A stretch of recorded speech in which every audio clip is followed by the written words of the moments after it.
नमस्कार मित्रों। फलित ज्योतिष की इस श्रृंखला में जैसा कि आप जानते हैं कि हम त्रिफला ज्योतिष पुस्तक का अध्ययन कर रहे हैं और जिसके राइटर हैं गोपेश कुमार ओझा जी।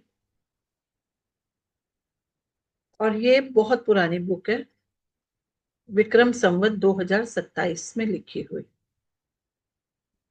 इसमें हमने पेज नंबर 16 तक पढ़ा और आज हम फिर से पेज नंबर 16 पे ही आखिरी पैराग्राफ को पढ़ेंगे। इससे पहले हमने क्या पढ़ा था?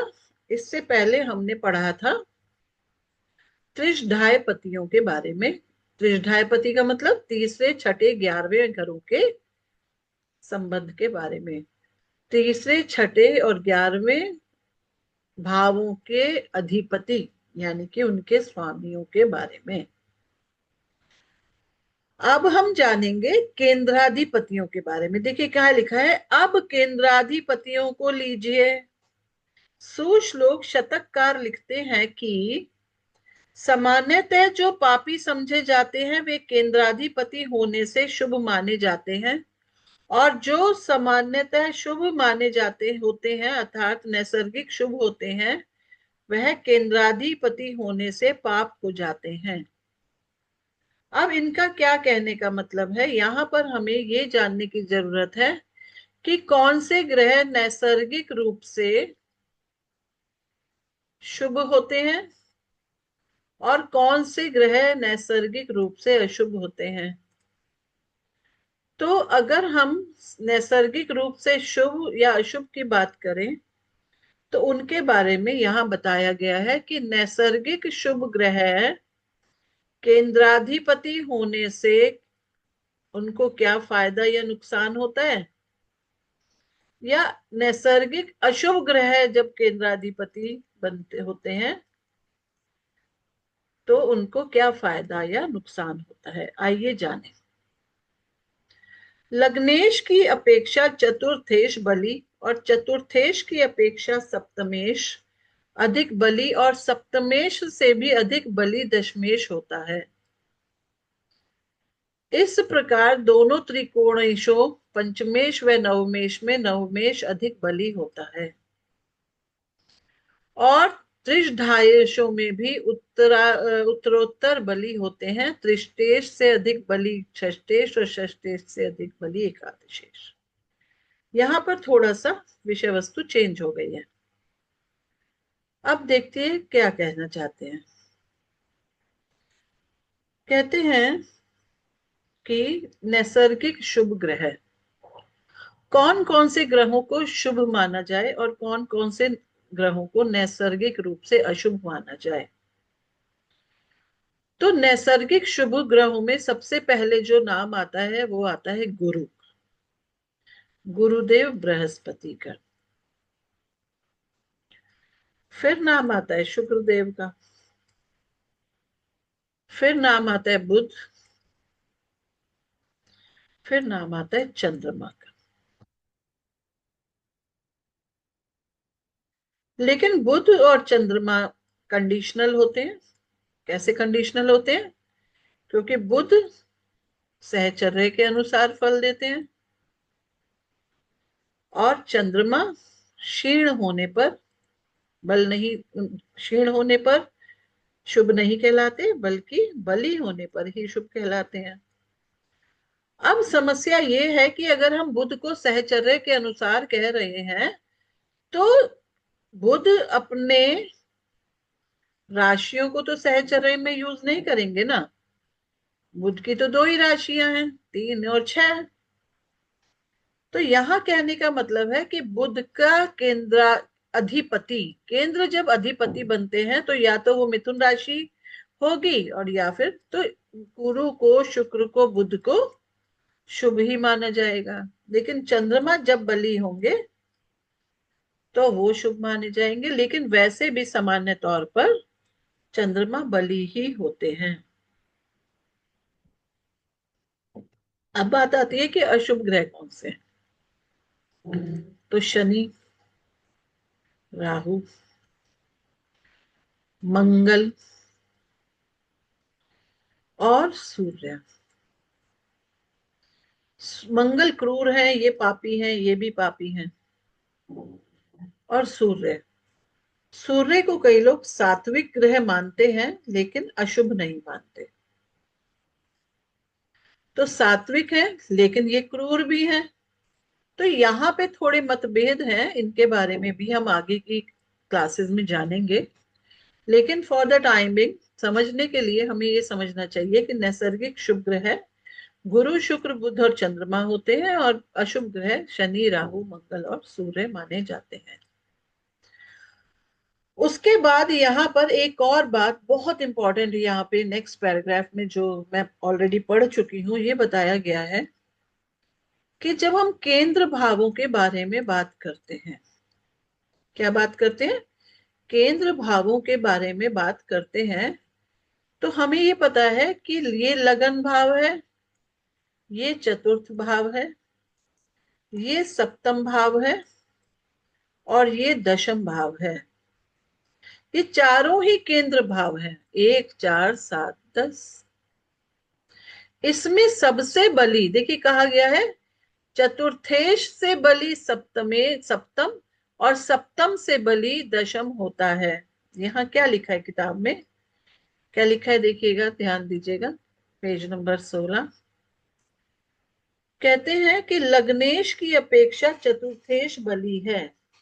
किताब क्या बता रही है कि इन भावों में लग्नेश से ज्यादा कौन बली है, चतुर्थेश, और चतुर्थेश से ज्यादा कौन बली है, सप्तमेश, और सप्तमेश से ज्यादा बली दशमेश होता है। एक बार फिर से किताब पे नजर डालिए, क्या लिखा है, लग्नेश की अपेक्षा चतुर्थेश बली, चतुर्थेश की अपेक्षा सप्तमेश बली अधिक बली, और सप्तमेश से भी अधिक बली दशमेश होता है। वही चीज हमने यहाँ लिख दी। अब देखिए साफ साफ लिखा है, लग्नेश चतुर्थेश सप्तमेश और दशमेश। इसका मीनिंग हुआ लगन Lord, fourth Lord, seventh Lord और 10th लॉर्ड। इसी तरह से आगे क्या बताया गया है, इन्हीं इसी प्रकार दोनों त्रिकोणों में, यानी कि अगर हम त्रिकोणों की बात करें तो कौन से त्रिकोण, एक तो पंचम भाव और एक नवम भाव। तो पंचम भाव यानी कि पंचमेश, इनके लॉर्ड हो गए, फिफ्थ लॉर्ड, और नवम भाव के नवमेश यानी कि 9th लॉर्ड। इनमें नवमेश ज्यादा बली होता है पंचमेश से। इसी प्रकार अगर त्रिषधाय भावों की बात की जाए, यहाँ पे देख साफ साफ लिखा है कि इसी तरह से अगर त्रिषधाय देशों में भी उत्तरोत्तर बली होते हैं, यानी कि तृतीयेश से अधिक बली षष्ठेश और षष्ठेश से अधिक बली एकादशेश होते हैं।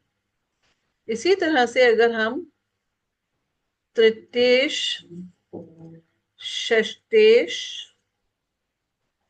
और एकादशेश के बीच में देखें कि कौन बली होता है, तो थर्ड लॉर्ड से ज्यादा बली सिक्स्थ लॉर्ड होगा, और 11th लॉर्ड ज्यादा बली होगा।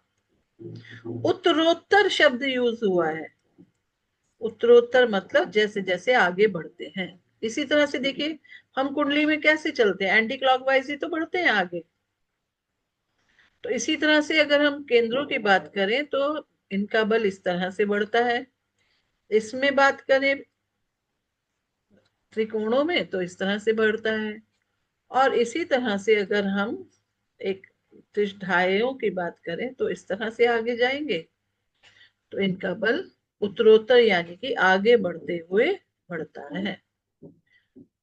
आगे लिखा है कि कुज, कुज क्या होता है, मंगल, मंगल यदि दशम का स्वामी हो और साथ ही साथ वह पंचम का भी स्वामी हो तो शुभ होता है। केवल दशमेश होने से शुभ नहीं होता। अब क्या बात बताइए यहाँ पर, क्योंकि हमें ये बताया गया था एक बार फिर से पढ़ के बताती हूँ।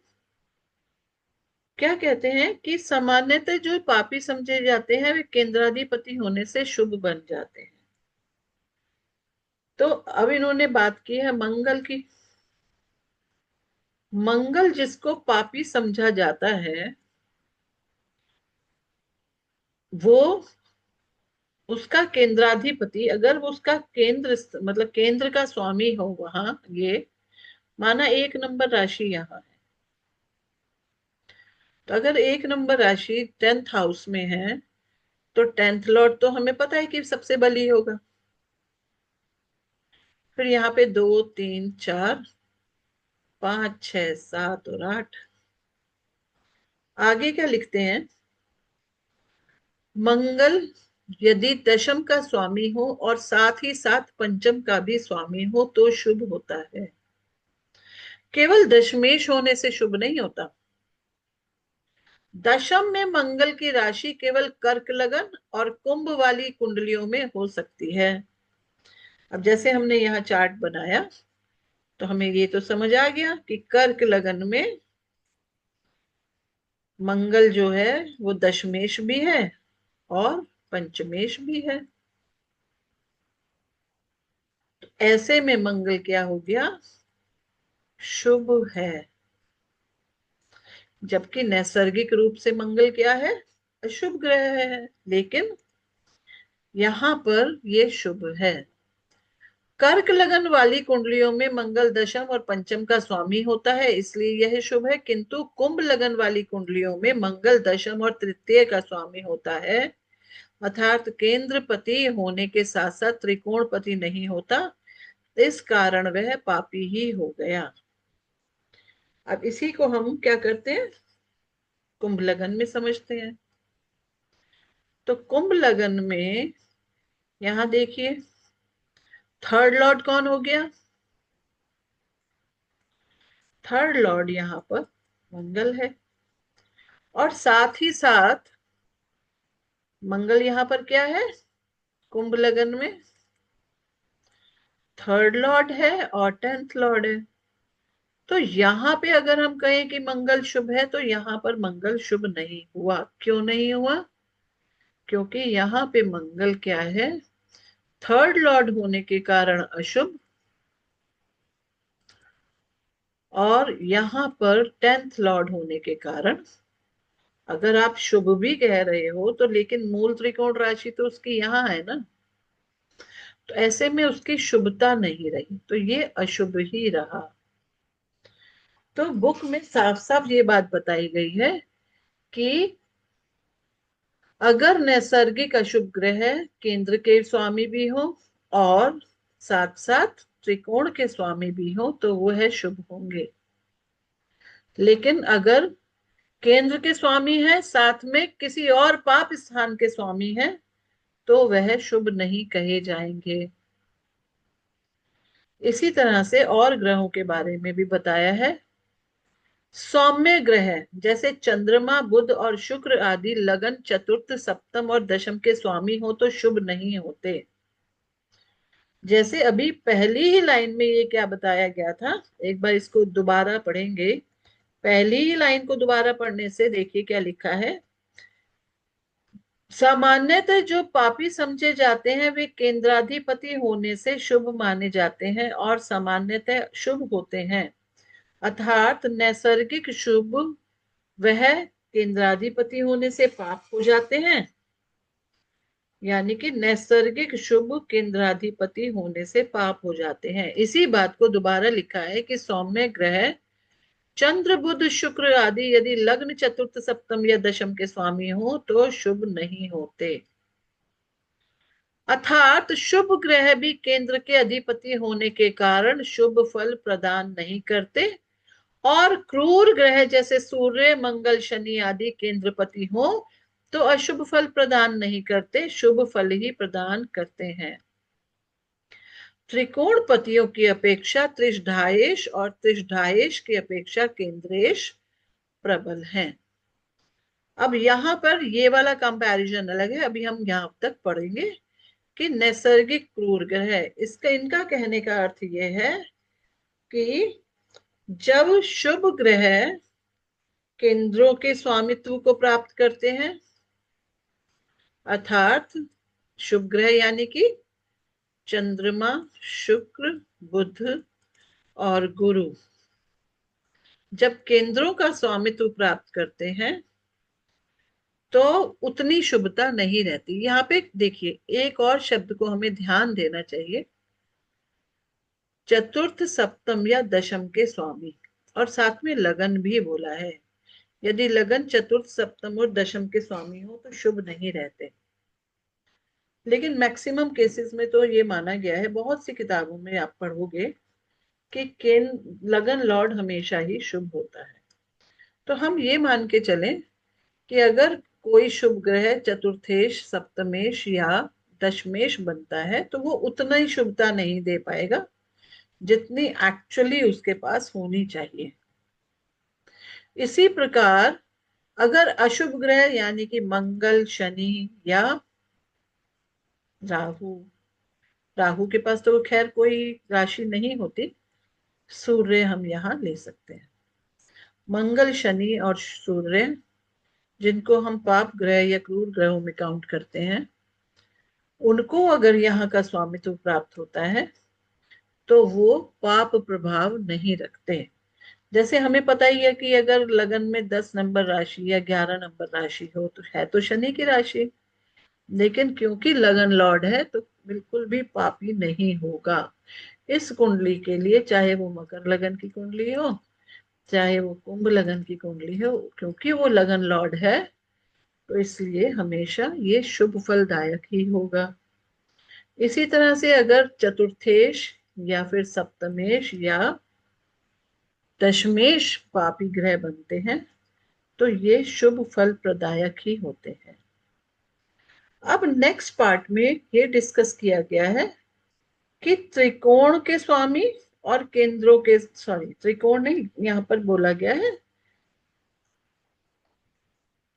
त्रिशधाएश शब्द आया था यहां पर, त्रिशधाइयों के स्वामी। चलिए आगे बढ़ते हैं। आगे बढ़ते हुए हमने ये जाना कि त्रिकोण पतियों की अपेक्षा त्रिशधाएश और त्रिशधाएश की अपेक्षा केंद्रेश प्रबल होते हैं। त्रिकोण पतियों की अपेक्षा त्रिशधाएश प्रबल है और त्रिशधाएश की अपेक्षा केंद्रेश प्रबल है। ये देखिए, यहां पर ये बात समझने की है। क्या समझने की है? त्रिकोणपति, त्रिकोणपति यानी कि फिफ्थ लॉर्ड या फिर नाइन्थ लॉर्ड, इनकी अपेक्षा त्रिशधाएश प्रबल है। त्रिशधाएश यानी कि ये ज्यादा फल दे देंगे, अच्छे या बुरे जैसे भी फल दे, लेकिन प्रबल है ये। और त्रिशधायोश से भी ज्यादा प्रबल केंद्रेश हैं, इस लाइन में ये बताया गया है। संजन रंजनी का मत है कि ऊपर जो यह व्याख्या की गई है कि तीसरे का मालिक यदि तीसरे में हो, षष्टेश यदि छठे में हो तथा एकादशेश यदि एकादश भाव में हो तो पापी नहीं होते, इस सामान्य नियम का एक अपवाद है। आइए इस अपवाद को जानें। वह यह है कि यदि वृश्चिक लगन हो और मंगल षष्टाधिपति होकर छठे में ही हो जाए तो वह शुभ नहीं होता। ये अपवाद, इसको हमें जानना बहुत जरूरी है। ये अपवाद केवल मंगल के बारे में, मंगल की वृश्चिक राशि के बारे में। मंगल की वृश्चिक राशि लग्नेश हो गई, लगन में आ गई, 9, 10, 11, 12, 1। तो इस तरह से मंगल क्या हो गए? लगन लॉर्ड भी हो गए और सिक्स्थ लॉर्ड भी हो गए। साथ में ये बताया गया है कि यदि वृश्चिक लगन हो और मंगल षष्टाधिपति होकर छठे में ही हो जाए, सिक्स्थ लॉर्ड है और मंगल खुद भी कहाँ आ गए? सिक्स्थ हाउस में ही आ गए, तो ये शुभ नहीं होता। जबकि हमें हमेशा ये पढ़ा है कि हमेशा कि लगन की, सबसे पहली बात, लगन लॉर्ड हमेशा ही शुभ होता है। दूसरी बात, अपनी मूल त्रिकोण राशि में बैठा हुआ।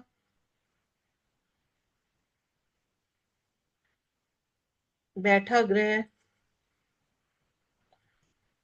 हमेशा शुभ होता है, लेकिन ये अपवाद केवल बताया गया है वृश्चिक लगन के बारे में,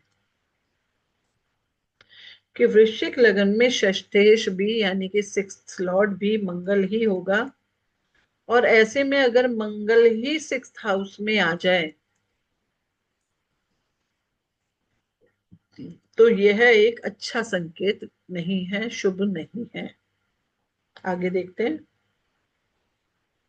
इन टीकाकार के अनुसार, जो टीकाकार यह व्याख्या करते हैं कि त्रिकोण यदि त्रिष्ठाय से भी हो और शुभ नहीं होता, यह व्याख्या सतत है, यानी असत है, यानी ठीक नहीं है। यहाँ क्या बताया है कि त्रिकोण यदि त्रिष्ठायेश भी हो तो शुभ नहीं होता। कर्क लगन में बृहस्पति षष्ठ यानी कि धनु, नवम यानी मीन का स्वामी होता है। एक घर त्रि षट आय इस वर्ग का है, एक घर त्रिकोण का है। फिर भी कर्क लगन के लिए बृहस्पति शुभ ही माना जाता है, किंतु कन्या लगन की कुंडली वाले व्यक्ति के लिए त्रिकोण तथा षष्ठ का मालिक होने से भी शनि शुभ ही माना अशुभ ही माना जाता है। आइए इस बात को समझें।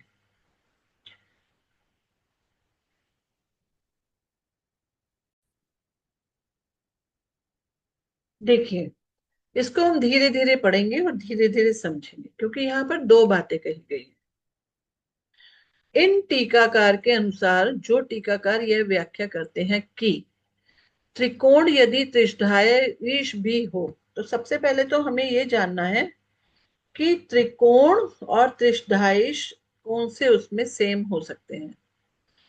त्रिकोण यानी कि ये पंचम, पंचम या नवम, और त्रिष्ठायश यानी कि त्रिष्ठाय भाव कौन से होते हैं, त्रिज से तीसरा, छठा और 11वां। तो कौन से उसमें होगा? अगर यहाँ पे माना धनु राशि है तो 9, 10, 11 और 12। तो यहाँ पर गुरु क्या हो गए? सिक्स्थ लॉर्ड भी हो गए और नाइन्थ लॉर्ड भी हो गए। तो देखिए, ध्यान दीजिएगा। तो ऐसे में इन्होंने बताया है कि यदि त्रिकोण त्रिष्ठायश भी हो तो शुभ नहीं होता, परंतु यह व्याख्या असत है, असत ठीक नहीं है। कर्क लगन में बृहस्पति सिक्स्थ लॉर्ड और नाइन्थ लॉर्ड होता है, और यहां पर ये हमें देखने से समझ आ ही गया है कि कर्क लगन में बृहस्पति सिक्स्थ लॉर्ड भी है और नाइन्थ लॉर्ड भी है। तो अब ये बताइए कि क्या ये अशुभ है या शुभ है? इसके बारे में व्याख्या करते हुए बताते हैं। व्राहमिहिर के मत के अनुसार, एक ग्रह जब दो कारणों से विरुद्ध धर्म वाला हो, एक हैसियत से शुभ फल देने वाला और दूसरी हैसियत से अशुभ फल देने वाला हो, तो दोनों फलों का नाश हो जाता है। दोनों फलों का मतलब, कहने का अर्थ ये है कि क्योंकि ये भाग्येश है यहाँ पर, और यहाँ पर ये रोगेश मान लीजिए या खष्टेश बोला जाता है, यहाँ पर ये खष्टेश है। ये तो भाग्य प्रदाता हो गए और ये रोग प्रदाता हो गए। तो अगर ये वराह मिहिर ने कहा कि दोनों का नाश हो जाता है, दोनों का नाश का मतलब है कि दोनों के फलों का नाश हो जाता है। इसका क्या मीनिंग हुआ कि भाग्येश भाग्य नहीं दे पा रहा, लेकिन साथ साथ रोगेश रोग भी तो नहीं दे पा रहा। ठीक है, तो यही बात, यानी कि जब रोग नहीं मिल रहे और भाग्येश भाग्य नहीं दे पा रहा, तो आइए इसके बारे में आगे जाने। तो कहते हैं कि एक हैसियत से शुभ फल देने वाला दूसरी हैसियत से अशुभ फल देने वाला तो दोनों ही फलों का नाश हो जाता है। इसी चीज को एक कन्या लगन में भी बताया गया है। आइए इसके बारे में जानते हैं। किंतु कन्या लगन की कुंडली वाले व्यक्तियों के लिए त्रिकोण पंचम में राशि होने के कारण षष्ठ छठे में कुंभ राशि पड़ने का मालिक होने से शनि भी अशुभ ही माना जाता है। तो आइए इसको अब कन्या लगन पे समझें। तो कन्या लगन पे समझने के लिए ये देखिए, एक कन्या लगन की कुंडली बना लेते हैं। 6 7 8 9 10 और 11। यहां पर शनि क्या हुए, फिफ्थ लॉर्ड हुए और साथ में सिक्स्थ लॉर्ड हुए। तो देखने में क्या लगता है प्रथम दृष्टा कि फिफ्थ लॉर्ड होकर शनि शुभ है और सिक्स्थ लॉर्ड होकर अशुभ है। लेकिन लेखकार क्या लिख रहे हैं, लिखने वाले क्या लिखते हैं कि कन्या लगन की कुंडली वाले व्यक्तियों के लिए त्रिकोण पंचम में मकर राशि होने के कारण तथा छठे में कुंभ राशि पड़ने का शनि मालिक होने से भी अशुभ ही माना जाता है। तो इस तरह से अगर अब क्या फैसला किया जाए, अब ये फैसला किया जाए कि एक ही ग्रह को जब एक शुभ और एक अशुभ लॉर्डशिप मिल जाती है तो उसको क्या माना जाए, शुभ माना जाए या अशुभ माना जाए। बहुत सारी किताबें ये भी कहती हैं कि ये मिक्स फल देने वाले होते हैं। मिक्स फल देने वाले होने का मतलब हो गया कि अगर जैसे नाइन्थ धनु राशि और मीन राशि के बारे में हमने जाना था ना, कि गुरु अगर सिक्स लॉर्ड है या नाइन्थ लॉर्ड है तो धनु राशि सिक्स हाउस में आ गई और गुरु की दूसरी राशि कहाँ आ गई, नाइन्थ हाउस में आ गई। तो देखिए क्यों ऐसा होता है कि बहुत सारी किताबें अब गुरु को अशुभ बता दिया था। तो गुरु को अशुभ क्यों बताया था, ऐसा माना जाता है कि ऐसे में हमें देखना चाहिए कि उस ग्रह की मूल त्रिकोण राशि कौन सी है। अगर मूल त्रिकोण राशि शुभ स्थान पर है या मूल त्रिकोण राशि अशुभ स्थान पर है, अगर मूल त्रिकोण राशि अशुभ स्थान पे है तो फलों की हानि होगी और अगर मूल त्रिकोण राशि शुभ स्थान पर है तो फलों में इजाफा यानी कि बेनिफिट मिलेंगे। तो वही चीज एक्चुअली यहाँ बताना चाहते हैं कि जब कर्क लगन की बात आती है तो कर्क लगन में गुरु अशुभ है क्योंकि मूल त्रिकोण राशि छठे घर में है। इसी तरह से कन्या लगन में शनि के बारे में बताया जाता है क्योंकि शनि की मूल त्रिकोण राशि छठे भाव में है, इसीलिए शनि को अशुभ बताया गया है। आशा है इस चीज से आपको बहुत सारी चीजें क्लियर होंगी कि किसको शुभ माने और किसको अशुभ।